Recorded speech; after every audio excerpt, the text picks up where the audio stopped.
حفظ پارہ کے طالبات کو السلام علیکم ورحمۃ اللہ وبرکاتہ۔ میرے پیارے طالبات، سورۃ البروج میں جو اصحاب اخدود کا واقعہ موجود ہیں، وہ واقعہ میں آپ لوگوں کے سامنے رکھوں گی انشاءاللہ۔ یہ سورہ مکی ہے اور اس وقت نازل ہوئی جب کفار مسلمانوں کو ستا رہے تھے، تکلیف دے رہے تھے اور ایمان سے پھیرنے کے لیے بہت کوشش کر رہے تھے۔ اس سورے کو موضوع کفار کو ظلم و ستم کے بارے میں انجام سے خبردار کرنا ہے جو وہ مسلمان پر کر رہے تھے، اور اہل ایمان کو تسلی دینے کے لیے اگر وہ ان مظالموں کے مقابلے میں ثابت قدم رہیں گے تو ان کا بہترین اجر و ثواب ملے گا اور یقیناً اللہ تعالیٰ ظالموں سے بدلہ لے گا۔ واقعہ اصحاب اخدود۔ گزشتہ زمانے میں ایک بادشاہ کے پاس جادوگر تھا۔ جب وہ بوڑھا ہو گیا تو اس نے بادشاہ سے کہا کہ مجھے ایک ذہنی اور ہوشیار لڑکا دو تاکہ میں اسے جادو سکھا دوں۔ چنانچہ بادشاہ نے ایک عقل مند لڑکے کو اس کے حوالے کر دیا۔ لڑکا روز جادو سیکھنے جادوگر کے پاس جایا کرتا تھا۔ راستے میں ایک راہب عیسائی کا مکان لگتا تھا۔ یہ لڑکا آتے جاتے اس کے پاس بھی بیٹھتا اور اس کی باتیں سنتا، جو اسے اچھی لگتی اسے لے لیتا۔ اسی طرح یہ سلسلہ چلتا رہا۔ ایک مرتبہ یہ لڑکا جا رہا تھا، راستے میں ایک بڑا جانور شیر نے اس کا راستہ روک لیا یا سانپ نے اس کا راستہ روک لیا۔ لڑکے نے سوچا، آج میں معلوم کروں گا کہ جادوگر صحیح ہے یا راہب۔ اس نے ایک پتھر شیر پر پھینکا اور کہا، اے اللہ، اگر راہب کا معاملہ تیرے اس جادوگر کے معاملے سے بہتر اور پسندیدہ ہے تو اس جانور کو مار دے تاکہ لوگ آرام سے آ جا سکیں اور راستہ چلنے میں لوگوں کو تکلیف نہ ہو۔ وہ شیر مر گیا۔ لڑکے نے جا کر راہب کو یہ واقعہ بیان کیا تو راہب نے کہا کہ بیٹا، تم اب فضل و کمال والے ہو گئے ہو اور تمہاری آزمائش ضرور ہونے والی ہے، لیکن دور ابتدا میں میرا نام ظاہر نہ کرنا۔ اس لڑکے کو اللہ تعالیٰ نے کرامت والا بنا دیا تھا کہ یہ کسی اندھے پر ہاتھ پھیر دیتا تو آنکھوں میں روشنی آ جاتی، کسی کوڑھی اور کسی سفید داغ والے پر ہاتھ پھیرتا تو بیماری چلے جاتی اور مکمل شفا حاصل ہو جاتی۔ یہ لڑکا علاج اس شرط پر کرتا تھا کہ وہ بیمار اللہ پر ایمان لائیں۔ بادشاہ کے دربار میں ایک نابینا تھا۔ اس کا علاج بھی اللہ تعالیٰ پر ایمان لانے پر کیا اور وہ نابینا اچھا ہو گیا۔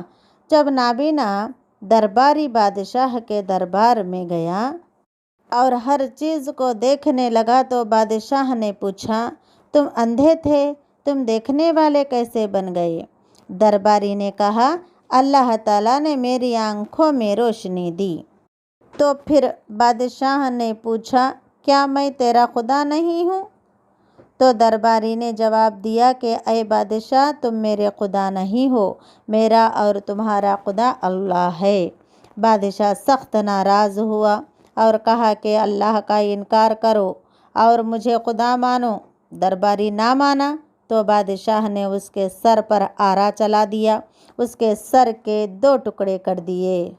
انا للہ و انا الیہ راجعون۔ اسی طرح بادشاہ نے راہب سے پوچھا، تیرا خدا کون ہے؟ راہب نے کہا، اللہ۔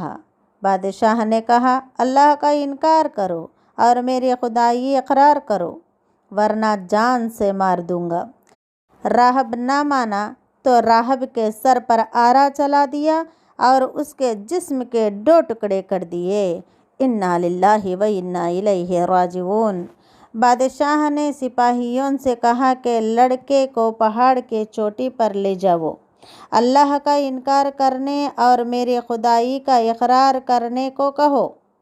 اگر مان لے تو واپس لے آؤ اور اگر نہ مانے تو پہاڑ پر سے نیچے گرا دو تاکہ مر جائے۔ जब सिपाही पहाड़ी की चोटी पर लड़के को ले गए और लड़का उनकी बात ना माना तो वो बच्चे को पहाड़ की चोटी से गिरा देना चाहते थे, लेकिन बच्चे ने अल्लाह ताला से दुआ की कि ऐ अल्लाह तू मेरी मदद फरमा। अल्लाह ने उसकी दुआ सुन ली। पहाड़ ज़ोर से हिलने लगा। सारे सिपाही पहाड़ पर से गिर गए और लड़का सही सालिम बादशाह के पास आया तो बादशाह हैरान हो गया और सिपाहियों के बारे में पूछा तो लड़के ने कहा, अल्लाह ने मेरी मदद की और तेरे सिपाही पहाड़ पर से गिरकर हलाक हो गए। बादशाह ने फिर चंद सिपाहियों को हुक्म दिया कि बीच दरिया में ले जाकर उस लड़के को पूछो कि तेरा खुदा कौन है, अल्लाह या बादशाह। अगर अल्लाह कहे तो उसे दरिया में डुबो दो और अगर बादशाह को खुदा मान ले तो वापस ले आओ। जब बच्चे ने कहा कि मेरा खुदा अल्लाह है तो सिपाही लड़के को दरिया में फेंक ही देने वाले थे कि लड़के ने अल्लाह से दुआ की, ऐ अल्लाह मेरी मदद फरमा, जालिमों के जुल्म से बचा ले। अल्लाह ताला ने कश्ती को उलट दिया। तमाम सिपाही दरिया में डूब गए और अल्लाह के फजल करम से लड़का सही सलामत फिर बादशाह के पास आया। बादशाह हैरान हो गया और पूछा, तो फिर कैसे बच गया? तो लड़के ने जवाब दिया, अल्लाह ताला ने मुझे बचा लिया। फिर लड़के ने बादशाह से कहा कि तू किसी तदबीर से मुझे नहीं मार सकता, मैं जिस तरह कहूँ उसी तरह करेगा तो मुझे मार सकेगा। मुझे मारने का तरीक़ा ये है कि एक खुले मैदान में तमाम लोगों को जमा कर और बिस्मिल्लाहि रब्बिल गुलाम कहकर मेरे ऊपर तीर चला। बादशाह ने एक खुले मैदान में तमाम लोगों को जमा किया। हज़ारों का मजमा था। लड़के को एक दरख्त पर लटकाया गया और फिर बादशाह ने बिस्मिल्लाहि रब्बिल गुलाम कहकर तीर चलाया। अल्लाह के नाम से जो लड़के का खुदा है कह के तीर चलाया। तीर कनपट्टी पर लगा और लड़का अपना हाथ कनपट्टी पर रखा और इस तरह उसकी जान चली गई। ये मंज़र देखकर और अल्लाह के नाम की बरकत देखकर सब लोगों ने ऐलान किया कि हम भी उस लड़के के खुदा पर ईमान लाए, यानी हमारा खुदा भी अल्लाह है, बादशाह नहीं। मैदान में जितने लोग थे सब के सब मुसलमान हो गए। तो लोगों ने बादशाह से कहा कि ये लोग तेरी खुदाई का इनकार कर रहे हैं और अल्लाह ताला को अपना खुदा मान रहे हैं। तब बादशाह ने सिपाहियों को हुक्म दिया कि चौराहों के पास बड़े बड़े गड्ढे खोदे जाएं और उसमें आग दहकाई जाए और हुक्म दिया कि जो मेरी खुदाई का इनकार करें उनको आग में ज़िंदा जला दिया जाए। इसी तरह ईमानदार आते रहे और आग में जलते रहे और आग के हवाले होते रहे, यहाँ तक कि एक औरत आई जिसके पास दूध पीता बच्चा था। वो थोड़ी डर गई तो बच्चा बोल पड़ा। 6 माह का बच्चा बात करने लगा कि ऐ मेरी माँ, सब्र कर, तू हक़ पर है। इसी तरह माँ और बच्चा भी अल्लाह के लिए आग में कूद गए।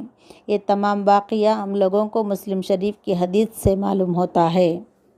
अल्लाह ताला सूरतुल बुरूज आयत नंबर 5, 6, 7 में फरमाता है, क़ुतिला अस्हाबुल उख़दूद, हिलाक हुए खंदक खोदने वाले जिसमें भड़केली ईंधन वाली आग थी।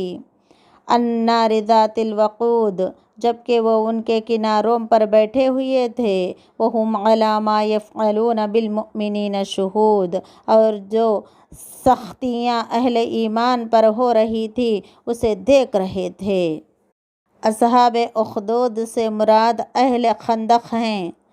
यमन का एक यहूदी बादशाह ने नजरान के ईसाइयों को मजहबी इख्तलाफात की बुनियाद पर 523 ईस्वी में बड़े बड़े गड्ढे खुदवा कर गड्ढों में पेट्रोल की तरह जलने वाली चीज़ें डालकर आग दहकाया और उन तमाम लोगों को आग में ज़िंदा जला दिया जो कहते थे कि हमारा रब अल्लाह है।